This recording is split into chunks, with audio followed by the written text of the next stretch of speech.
ہم زیادہ سے زیادہ جوانوں تک کوئی تو ہو زندگی میں. آیت اللہ عبد الکریم حائری جنہوں نے کم کا حوضہ تاسیس کیا، بنایا. سخت حالات تھے شروع میں، شاہ کا دور ہے، سختی ہے، پریشانی ہے. حوضہ بنایا باقاعدہ کم کا، کہ جس کی آج برکتیں آپ دنیا میں دیکھ رہے ہیں. ارے نجف کا حوضہ تو قدیمی حوضوں میں سے ہے. کم کا حوضہ انہی علماء نے جو نجف میں تھے انہوں نے آگے تاسیس کیا، کیونکہ وہاں سختی شروع ہوتی جا رہی تھی.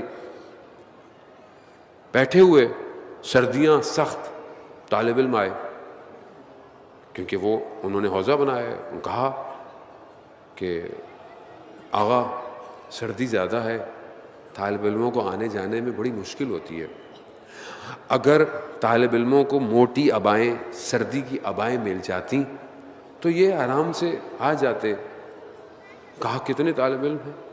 کہا تقریباً 400 طالب علم تو ہیں. اور اس زمانے میں بھی وہ ابا کی قیمت تو ہوگی، ظاہر ہے. تو انہوں نے کہا کہ ابھی فی الحال تو میرے پاس کچھ نہیں ہے، میں تو بڑی مشکل سے باقی چیزیں پوری کر رہا ہوں. تو آیت اللہ تقی بافی بیٹھے ہوئے تھے، بہت بڑے عالم دین اور مجتہد. کہا کہ اگر آپ اجازت دیں مجھے تو میں امام زمانہ سے یہ ابائیں لے آؤں. کہا ہاں جائیے. شب جمعہ تھی، جمکران مسجد چلے گئے جو کم سے فاصلے پر ہے، وہاں چلے گئے اور صبح تک عبادت میں مشغول رہے.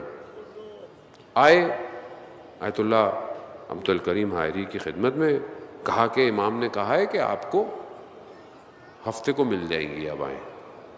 کہا ہم ہفتے کی صبح بیٹھے ہوئے تھے تو ایک تہران کا بہت بڑا تاجر آیا اور کہا کر آیت اللہ عبد الکریم کی خدمت کہا کہ میں نے ایک نظر مانی ہوئی تھی، وہ پوری ہو گئی، اور میں نے کہا تھا کہ میں طالب علموں کو ابائیں دوں گا. تو آپ مجھے بتائیں کہ کتنے طالب علم ہیں؟ کہا 400. کہا یہ جائیں اور ابائیں دے دیں. خوب یہ تو بھائی چھوٹی سی ایک مثال ہے رابطے کی، کہ آپ کو پتا ہو کہ آپ کا وارث زندہ ہے.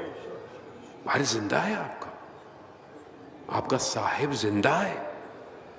آپ بے صاحب نہیں ہیں. آپ گھبرایا نہیں کریں عزیزان محترم. روایات ہیں، مشکل میں پھنسو، بیاباں میں پھنسو، سختی میں پھنسو، یا صاحب الزمان ادرکنی.